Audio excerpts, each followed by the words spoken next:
அனைவருக்கும் வணக்கம். இன்றைய தலைப்பு வள்ளலார் என்ற மகானை பற்றி பார்ப்போம். அருட்பெரும் ஜோதி அருட்பெரும் ஜோதி தனிப்பெரும் கருணை என்று 100 ஆண்டுகளுக்கு முன்னாலே சமதர்ம போதனையை வழங்கிய மிகப்பெரிய மகான்.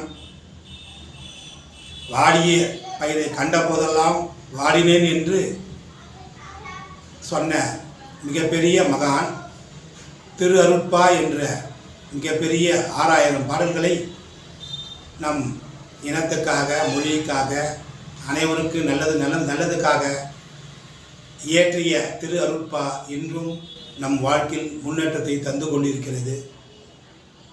இவருடைய கருத்துக்கள் என்னவென்றால், மக்கள் எப்போதும் எல்லோ உயிரிடத்திலும் அன்புடனும் கருணையுடனும் இருக்க வேண்டும் என்பதுதான் அவருடைய விருப்பம். ஜாதி, மதம், இனம் என்று அனைவருக்கும் பொதுவான பசி போர்க்கும். பசி என்பது அனைவருக்கும் பொதுதான். அதன் காரணமாகத்தான் 1867ஆம் ஆண்டு வடலூரிலே அணையா அடுப்பு என்னும் தன் கையால் உருவாக்கினார். அந்த அடுப்பு இன்றல்ல நேற்றல்ல அடுத்த யுகங்களுக்கும் செல்லும். அந்த அளவுக்கு ஏழைகளுக்கு பசியாற்றி கொண்டிருக்கிறது. குறிப்பாக கொரோனா காலத்திலும் இங்கு உணவு பரிமாறப்பட்டது, ஏழைகள் பசி ஆற்றப்பட்டது என்பது கடந்த கால உண்மை. இந்த அடுப்பை உருவாக்கி அவர் சொன்னபோது உலக மக்கள் பசி இல்லாமல் வாழ வேண்டும், மற்றவர்கள் அந்த பசியை போக்கும் அளவில் செயல்பட வேண்டும். இந்த அடுப்பு தர்மம் உள்ளவரை எரியும். அடுப்பு தர்மம் உள்ளவரை எரியும். இந்த தர்மம் இருக்க வரை இந்த அடுப்பு எரியும் என்று தொடர்ந்து வலியுறுத்தினார்.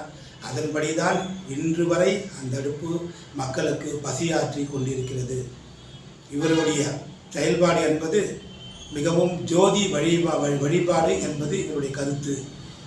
இறைவன் பல வடிவில் நாம் காண்பதை விட ஜோதி வடிவில் பாருங்கள், அதுதான் இறைவன் என்பதற்காகத்தான் அவர் தம் மக்கள் தற்போது உள்ள மக்களுடைய பிரச்சனைகளுக்கு அவர் காட்டிய அருள்மொழி, நம் வீட்டில் எரியும் காமாட்சி விளக்கின் முன்னால் அதில் எரியும் ஒளியை பார்த்து, அந்த ஜோதியை பார்த்து தங்களுக்கு எந்த பிரச்சனை இருந்தாலும் சரி, குடும்ப கஷ்டங்கள் ஆனாலும் சரி, கடன் பகை நோய் ஆனாலும் சரி, திருமண பாக்கியமானாலும் சரி, குழந்தை பாக்கியமானாலும் சரி, அனைத்து விஷயங்களுக்கும் நம்முடைய மன நிம்மதிக்கும் குடும்ப ஒற்றுமைக்கும் அவர் சொன்ன ஒரே தாரக மந்திரம் அருட்பெரும் ஜோதி அருட்பெரும் ஜோதி தனிப்பெரும் கருணை என்று உங்கள் வீட்டிலேயே அந்த ஜோதியை பார்த்து வணங்குங்கள்.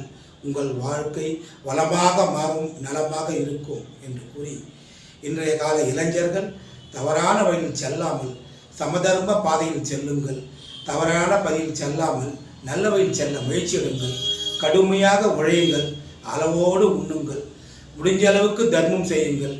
நியாயமான கொள்கையை ஏற்றுக்கொண்டு இந்த உலகத்துக்கு தர்மத்தை போதிக்க கற்றுக்கொள்ளுங்கள். மனித நேயத்தோடு வாழ கற்றுக்கொள்ளுங்கள். அனைவரையும் மதியுங்கள். அனைத்து உயிர்களும் ஆண்டவன் படைப்பு என்பதை உணர்ந்து அனைவருக்கும் நல்லது செய்ய முயற்சி எடுங்கள்.